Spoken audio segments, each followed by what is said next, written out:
បាទសួស្តីបងប្អូនអ្នកគ្នាបាទនៅក្នុងវីដេអូនេះដែរខ្ញុំសូមបង្ហាញបងប្អូននៅការផ្លាស់ប្ដូរ sensor មុខហើយនិង sensor ខាងលើរបស់ DJI Air 2S បាទនេះមានបញ្ហាអត់មានធ្លាក់បុកប៉ះអីទេដោយសារវាខូចវា error មកអត់ដើរខាងមុខដើរខាងលើអត់ដើរទេអញ្ចឹងក៏វាប៉ះពាល់នឹងការហោះហើររបស់យើងដែរតែកាលណា sensor ណាមួយអត់ធ្វើការបាទខាងមុខឬមួយខាងលើខាងក្រោមមួយណាខាងក្រោយអីក៏អត់ដើរវាធ្វើឲ្យ control យើងហោះនឹងរេចុះរេឡើងបាទវាអត់ stable អត់នឹង ចឹងឥឡូវមកខាត់ពេលខ្ញុំធ្វើការដោះបំបែកតូលមួយនេះដើម្បីយកអា sensor ដែលខូចនេះចេញយើងផ្លាស់ប្ដូរ sensor ថ្មីបាទតាទីមួយយើងដោះបាតកោមសិនមកព្រោះនៅការដោះអាខាងលើហ្នឹងវាជាប់ខ្ចៅច្រើនបាទដ្រូននេះអត់មានដែរដោះជួសជុលទេនេះគឺនៅស្អាតចាស់មានជាប់កែវស៊ីលរបស់វាបាទហ្នឹងហើយបាទយើងដោះខ្ចៅខាងក្រោម6គ្រាប់សិនមក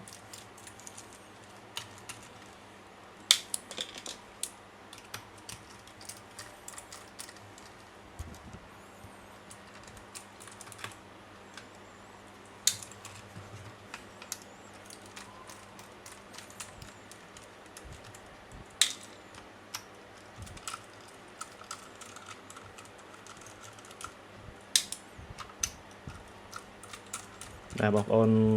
ខ្លះគាត់មាន motor ដូរអាហ្នឹងស្រួលយើងប្រើ motor មកលឿនព្រោះខ្ញុំចូលចិត្តប្រើដៃច្រើនជាងអត់ចូលចិត្តប្រើ motor ដើម្បីជៀសវាងការមកខ្ចៅ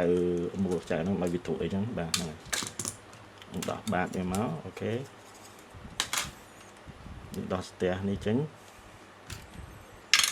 ហ្នឹងក៏ត្រូវដោះផ្នែកកាមេរ៉ាចេញមកបាទតែដោះអត់ស្រួលវាអាចប៉ះពាល់ខូច gimbal របស់យើងមកតែដោះទាំងអស់បាទហើយនៅក្នុងបាតក្រោមហ្នឹងវាមានខ្ចៅលាក់ពីរគ្រាប់នេះប្លោះនេះទី1ទី2ដែលភ្ជាប់ជាមួយនឹងតួខាងលើបាទបងប្អូនខ្លះក៏អត់ដឹងក៏ដោះខ្ចៅអស់លីងហើយតែវានៅប៉ះពាល់ជាមួយខ្ចៅប្រកបនៅពីរគ្រាប់ទៀតយើងដោះអាពីរហ្នឹងហើយបានយើងដោះកម្រិតហ្នឹងចេញបាទដោះខ្ចៅពីរសិនមក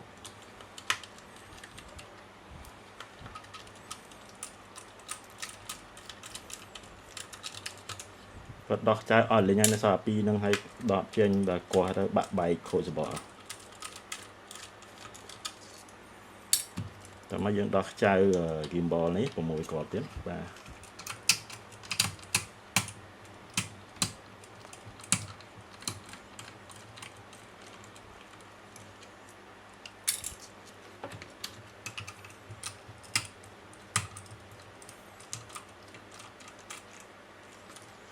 4គ្រាប់ប្រើសោតាន់នេះ1កន្លះបាទលេខ1កន្លះហើយ2គ្រាប់នេះប្រើប្រភេទផ្កាយT5 បាទនេះប្រភេទស៊េរី T5 នេះខាងមុខនេះដើម្បីដល់កម្របមុខនេះបាទយើងត្រូវប្រើនេះផ្កាយដែរ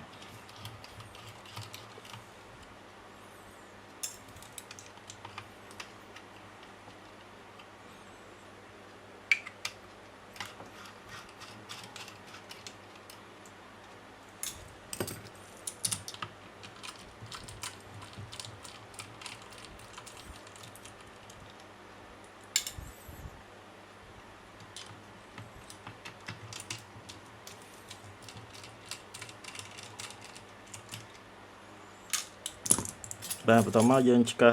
ខ្សែ gimbal ហ្នឹងហើយ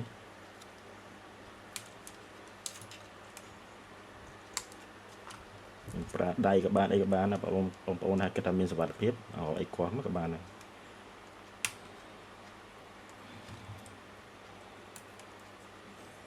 អូខេយើងដោះចេញមកនេះមក block gimbal បាទគាត់ទៅដូរ sensor មុខមួយក៏យើងដោះចៅទាំងអស់ដូរសបកដូចដូរសបកហ្នឹងបាទចំហៀងនេះក៏តែដោះដែរហើយខ្ចៅអាប្រភេទពីរចំហៀងនេះបាទខាងនេះមួយហ្នឹងគឺវាខុសពីគេហ្នឹងហើយដូចអាខ្ចៅទូទៅឯងអានេះប្រើ1កន្លះដែរតែអា snol កដាលរបស់វាហ្នឹងតូចបាទបងប្អូនយកដល់មួលឯផ្សេងមួលអត់ត្រូវវាអាលុងហើយយកអាធំមកមួលឥឡូវនេះក៏មួលអត់ត្រូវតែវាណែនពេកពិបាកមួលតឹងអញ្ចឹងខ្ចៅពីរហ្នឹងខុសគេបងប្អូនត្រូវចំណាំខ្ចៅហ្នឹងហើយ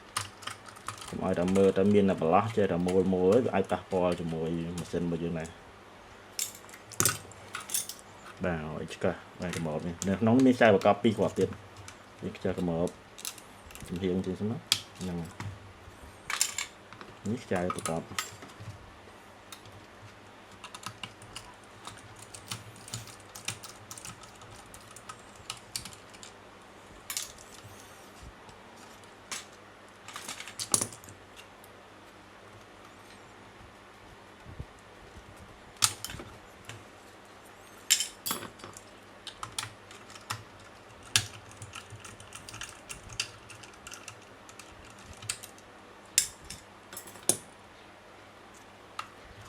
បាទនៅខាងក្រោមយើងដោះអស់ហើយយើងនៅលើខែខាងលើម្ដងខាងលើនេះបាតឲ្យដាក់ថ្មហ្នឹងគឺយើងមាន4គ្រាប់មួយទៀតបាទ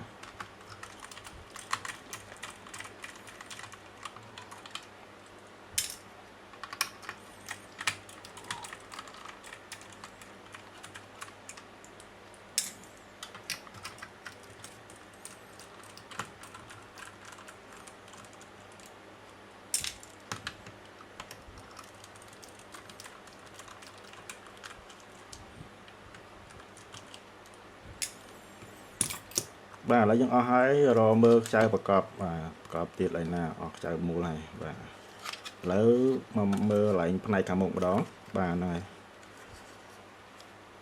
ផ្នែកខាងមុខនេះគឺម្របនេះបាទកន្លែងហ្នឹងក៏មានខ្ចៅប្រកប2គ្រាប់ដែរបងប្អូនខ្លះក៏អត់ដឹងណាយើងដោះមកកោះអត់ចេញត្រូវដោះអាខ្ចៅ2គ្រាប់នៅក្នុងទៀតហើយបងប្អូនឲ្យចកសេះហ្នឹងបាទសម្រាប់កោះដូចបោះដេញហ្គីតាអញ្ចឹងយើងឲ្យកោះគៀននេះ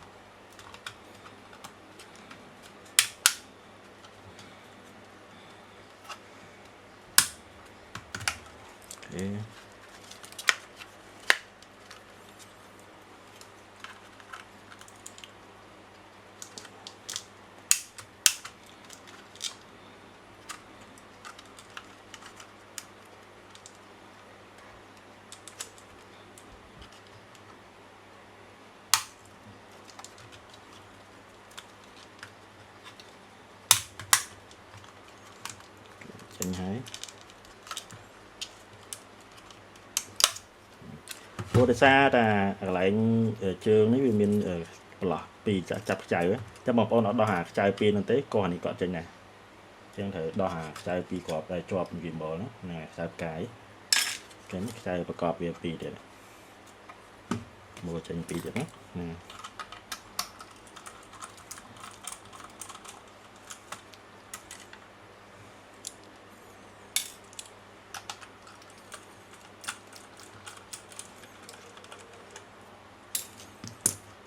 មកបាក់ដៃវា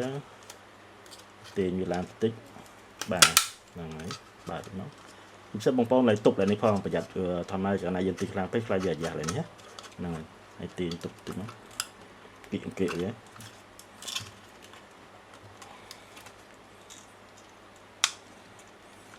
អូខេហើយបារម្ភបាយអីអាហ្នឹងជួវាស្វិតបាទអូខេហើយយើងមើលបាទផ្នែក sensor មុខហើយយើងឆែកមើលវាមានដាច់ខូចខាតអីត្រង់ណាបាទឥឡូវយើងឃើញហើយបាទនេះហើយជាគាត់លេងធ្លាក់បើថាដ្រូននេះមានស្នាមទេគាត់ថាកាលណាយើងធ្លាក់ទៅវាខ្ទាំខាងក្នុងអីចឹងយើងមើលអត់ដឹងទេហ្នឹងនេះដាច់ខ្សែបាត់ហើយចាំបានsensor អត់ដើរនេះកាលណាក៏មានបញ្ហាដែរខ្សែវាស្រួយមែនតើយើងបុកយើងសុញបន្តិចអានេះវាដាច់ខូចតោះវាដោះតាមទៀតយើងដោះខ្ចៅ4គ្រាប់បាទ4ហើយណាខ្ចៅតូចមួយទៀត5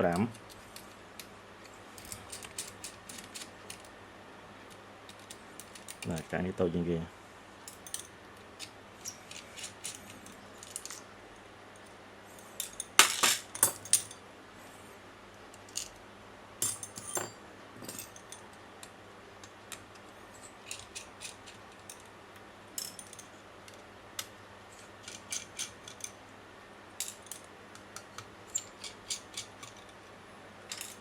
ខ្ចៅប្រទះពីមុខពីគ្រាប់ទៀត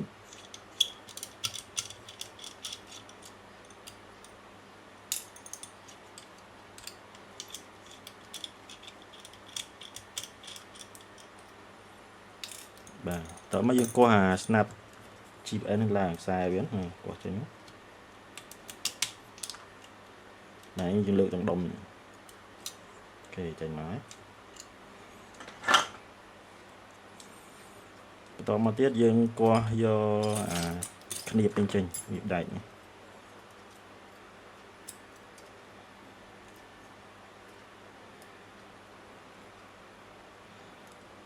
កូនមកចំហៀង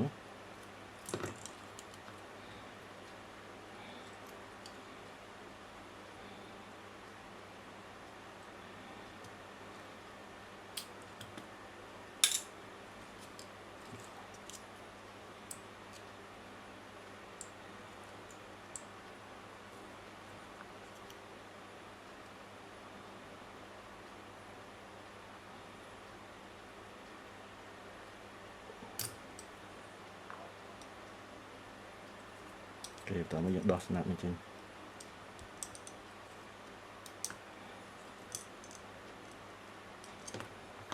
នេះបងប្អូនដែលខ្ញុំបង្ហាញក្នុងវីដេអូមុននេះបាទគេវាដាច់ខ្សែបាទចាំមកវាអត់ដើរខាងនេះអត់ដើរដែរដាច់បាទចឹងធ្វើការផ្លាស់ប្ដូរម្ដុំបងប្អូនណាដែលមានជំនាញបងប្អូនអាចបដូរតែពីរគ្រាប់ហ្នឹងក៏បានដែរបើសិនជាមានជំនាញក្នុងការផ្លាស់ប្ដូរ sensor បាទហើយកាលណាផ្លាស់ប្ដូរ sensor ថ្មីយើងត្រូវការធ្វើការ calibrate sensor ហ្នឹងឡើងវិញបានដំណើរការវាប្រកបដោយឡើងវិញបាទ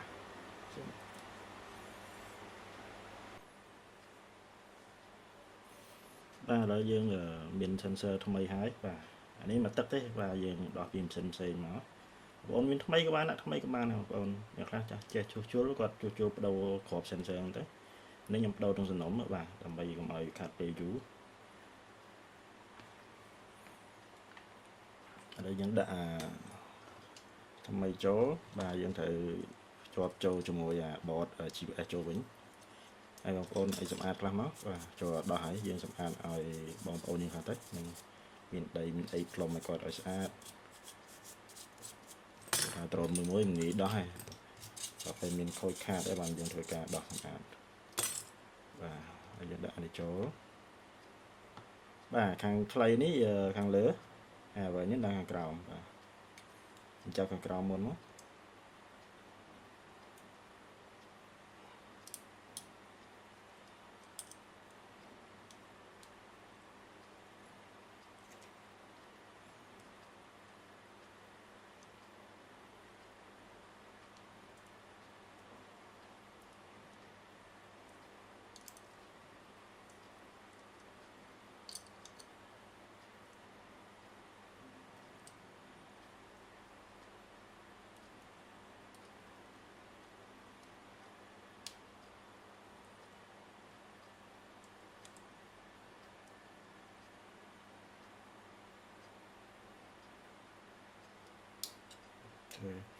ហើយបន្តមកយើងដាក់គ្នាបចាស់ចូលវិញបាទហ្នឹង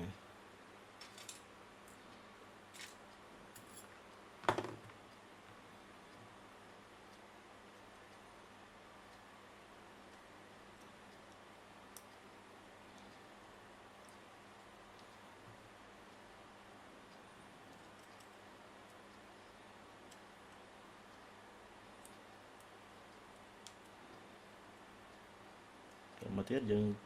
ដាក់ចូលតម្រងដើមវាហ្នឹងចូលក្នុង drone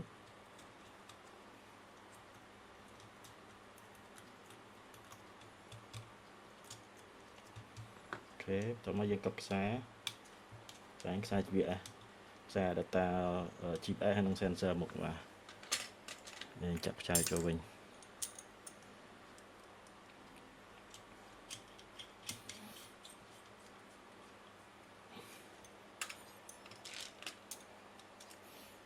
ហើយបងប្អូនប្រើខ្ចៅណាចាប់ចូលយើងចាប់ខ្ចៅនឹងចូលវិញហ្នឹងហើយកុំឲ្យខុសបាទកាលណាយើងប្រើខ្ចៅខុសវានាំឲ្យខូច drone របស់យើងដែរ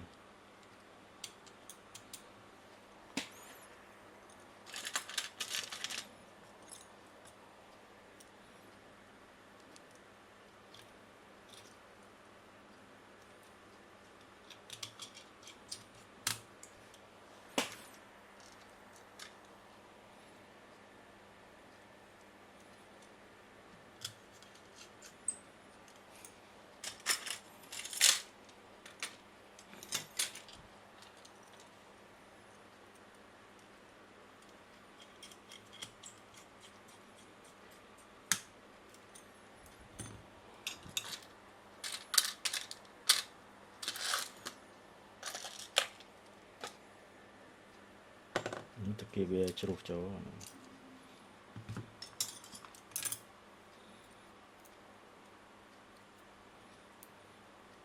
ដាក់គ្នាវាចូលវិញមក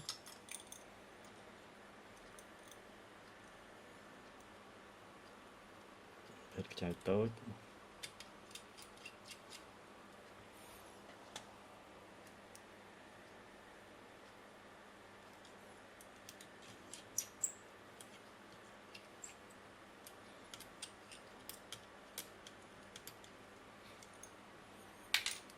អូខេហើយបន្តមកយើងធ្វើការតេស្តបាទយើងដាក់ថ្មតេស្តតិចមកដើម្បីឲ្យប្រកបចិត្តថា sensor យើងដំណើរការវិញហើយបាទ វាមិនហោះទេក៏ថាយើងដាក់តេស្តមកវាមានចេញ error អញ្ចឹងទៀតហ្នឹងហើយ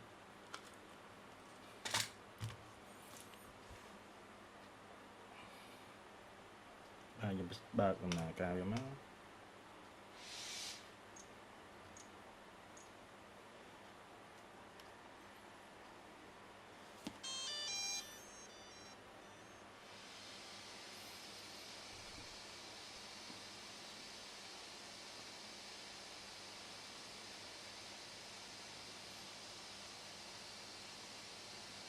តែថារ៉ូនៅវាចិត្តអស់ថ្មហើយហ្នឹងហើយខ្ញុំមើលនៅក្នុង system success វាហ្នឹងបាទអញ្ចឹងអត់មាន error អីទៀតទេហ្នឹងហើយវាបាត់អាបញ្ហា error code របស់ sensor ហើយបាទអញ្ចឹងយើងតម្លើងចូលអូខេហើយបន្ទាប់មកបងប្អូនអាចធ្វើការចូលនៅក្នុងធ្វើការ calibration sensor នៅក្នុង DJI Assistant 2 consumer series បាទសម្រាប់ drone consumer ហ្នឹងអាចបាន support ជាមួយ DJI Mavic Air 2S ហ្នឹងបាទអញ្ចឹងបងប្អូនពេលតម្លើងហើយបងប្អូន calibrate ទៅវានឹងហោះដំណើរការឡើងវិញអូខេហើយបាទបាទដល់ខ្ញុំធ្វើការតម្លើងហើយចាប់ចូលវិញហ្នឹងហើយតោះថ្មមកហើយយើងដាក់សបកដើមចូលវិញបងប្អូនមើលអាខ្ចៅដែលយើងចាប់បាទដោះចេញមុនហ្នឹងមានខ្វះអីអត់បងប្អូនអាចចាប់ចូលវិញទៅហ្នឹងហើយបាទច្បាប់ក្រោយមក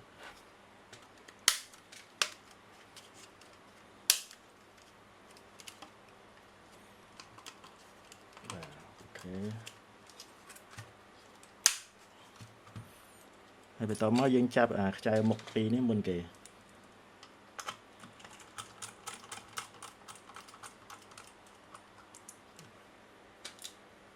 បាទនេះខ្ចៅមួយកន្លះដែរតែខ្ចៅធំហ្នឹងហើយ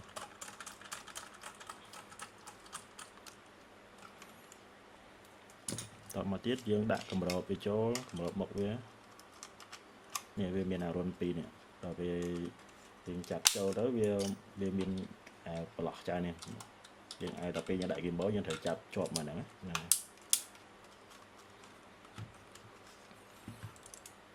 យើងចាប់ខ្ចៅខាងលើនេះ4គ្រាប់ទៀត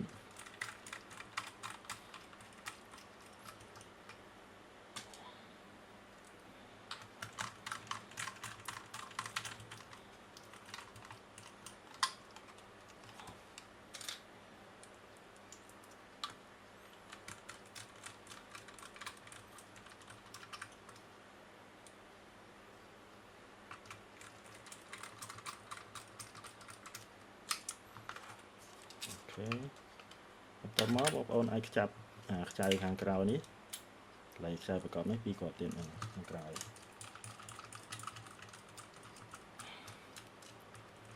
បាទយើងមួលចូលវិញគឺទៅមកល្មមដៃបានតែកុំខ្លាំងពេកកុំឲ្យវាទ្រុកសបកហ្នឹងតែកាលណាយើងទ្រុកពិបាកយើងចាប់ជាប់ហើយយើងត្រូវការចំណាយលើការដូរសបកឡើងវិញវាអស់ច្រើនហ្នឹងហើយពីរហើយណាគេនេះពីរទៀតចែកប្រកប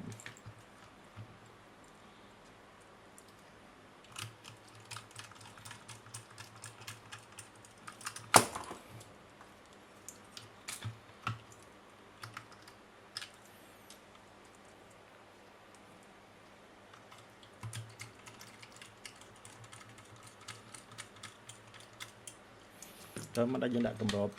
ដៃខាងមុខហ្នឹងកម្របចំហៀងវាចូលវិញ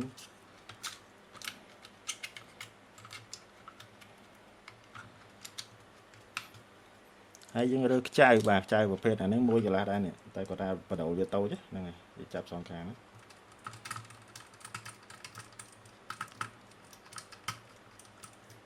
មានតែ2គ្រាប់ឥឡូវហ្នឹងហើយបាទខ្ចៅតូចប្រភេទហ្នឹងវាមាននៅកន្លែងអាគល់ដៃខាងក្រោយនេះ4មួយជាង4នេះ4នេះ4ចឹង8គ្រាប់ទៀត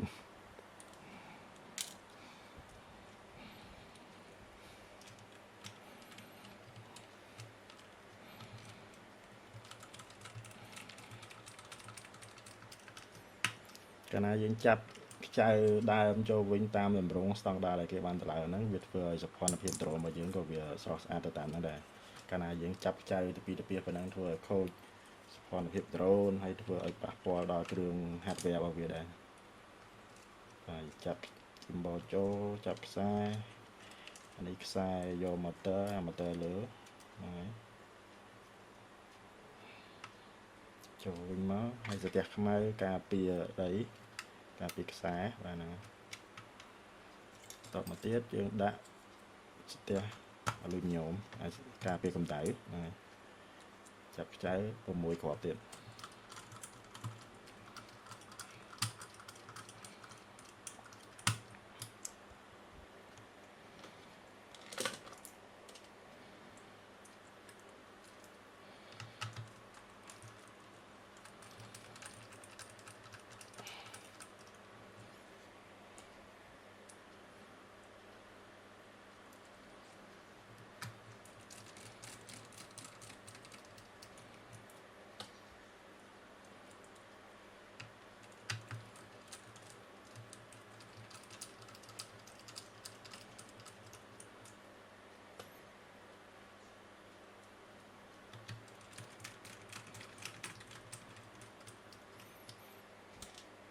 បាទគាត់ថាដោះ sensor ខាងមុខហ្នឹងគឺចំណាយពេល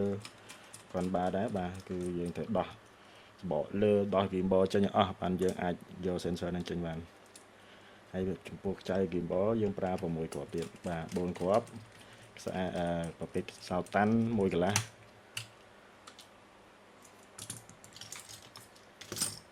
ហើយ2គ្រាប់ខាងមុខនេះចាប់កម្របមុខហ្នឹងប្រើខ្សោផ្កាយបាទទលីផ្កាយ2គ្រាប់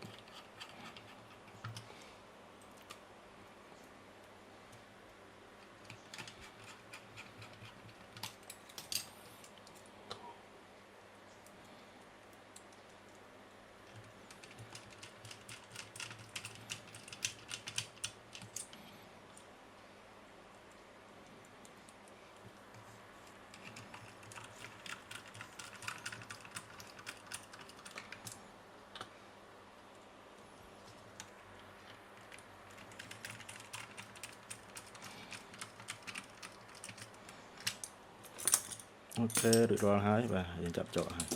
តោះមកយើងដាក់ថ្មតេស្តបាទហើយយើងចូលកម្មវិធីនៅក្នុងកុំព្យូទ័ររបស់យើងបាទ DJI Assistant 2បានយើងអាច calibrate sensor ដែលយើងទំផ្លាស់ប្ដូរហ្នឹងហើយបាទហើយយើងបើកតេស្តមក gimbal យើងដំណើរការដូចដើមវិញអត់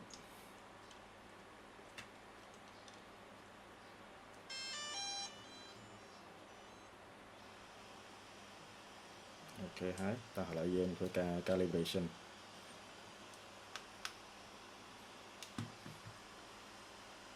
បាទនៅក្នុង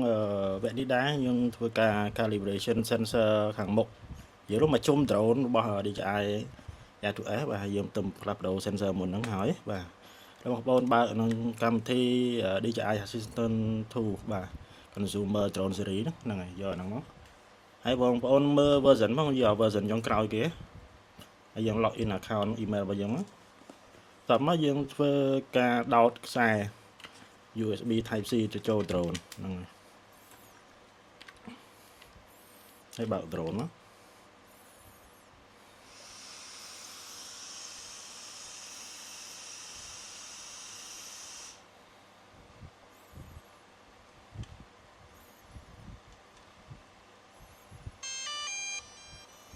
បាទយើងរងចាំបន្តិចអញ្ចឹងវានឹងស្គាល់ drone របស់យើងហើយ DJI Air 2S យើង connect មកបងប្អូនត្រូវការ update firmware ឲ្យចូលនៅកន្លែង firmware update នេះបានហើយនឹងវាចេញតារាងនេះជា version ក្រោយដោយសារ drone នេះ version វាខុសថ្មខុសអីចឹងណាបាទយើងធ្វើការ upgrade ឬមួយ refresh វាឡើងវិញមកឥឡូវយើងចូលកន្លែង calibration sensor ចូលពាក្យ calibrate now បាទហើយបងប្អូនបត់ដៃ drone នេះមកក្រោយមកកុំឲ្យវាចាំងភ្លើងចូល monitor របស់យើងបាទយើងខិតមកបន្តិចមើលអាតម្រង4ជ្រុងពណ៌ក្រហមហ្នឹងដាក់ឲ្យត្រូវជាមួយពណ៌បៃតងហ្នឹងហើយនេះហើយយើងឲ្យតម្រង់ sensor ហ្នឹងឲ្យចំខៀវហ្នឹងចាក់វា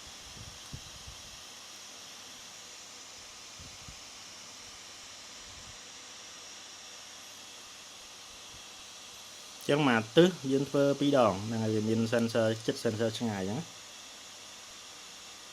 បាទរួចរមមួយហើយហើយមួយទៀត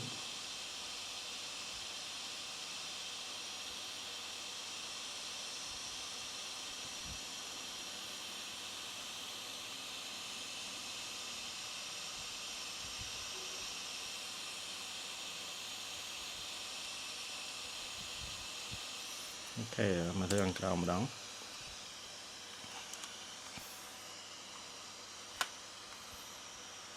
nhưng trên mình tầm nông cái này mình bỏ cả hòm hay năng bài tó cướp tư thằng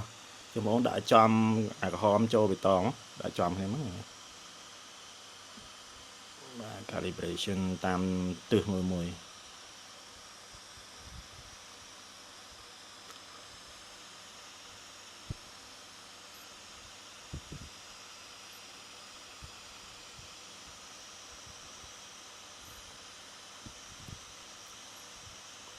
thì đó bằng con công nghệ trên nghị đàm cho nên phải đạm mà thoáng nhé hẹp tò mò dương thất định mộc pro nha dương đầu tư drone của bao trẻ này dọn tiền trên đàm từ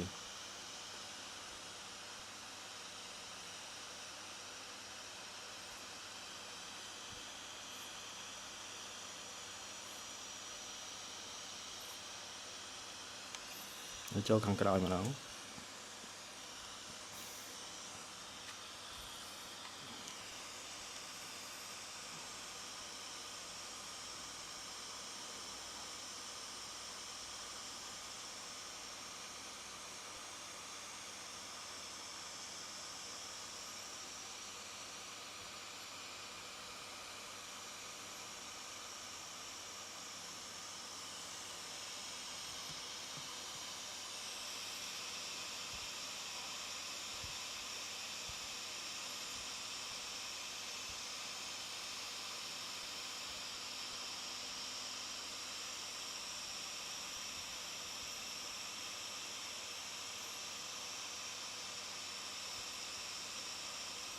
ok lên hai hàng lửa bà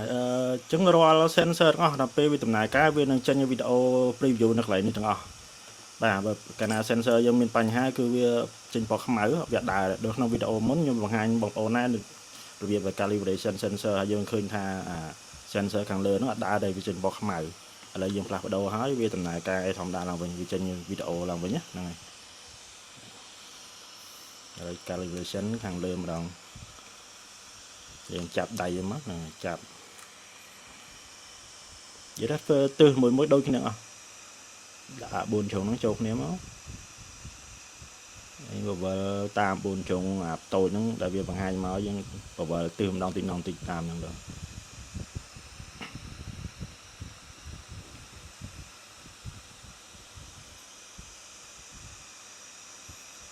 ok sensor chụp hỏi là sensor ngay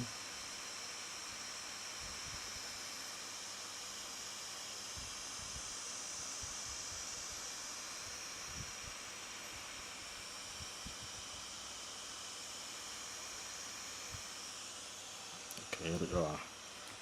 chẳng chăm ở việc calculation là calibration sensor bây giờ nó việc này cam rồi ok là complete hái bằng con ID stand mà sân hay bật cầm thí hay bằng con phơi ca học tay mới ta về tầm này ca vì mấy vì mình error rồi mua vì họ để cho để làm với nhọt và chẳng sầm bằng con mình phải ca drone tật drone mấy rồi mới thời ca chu chu drone ấy một con chạy tôn mà cho mùi pay DJI clinic camera dùng trong bàn mà sao mà con ca tam ban video mà đi vào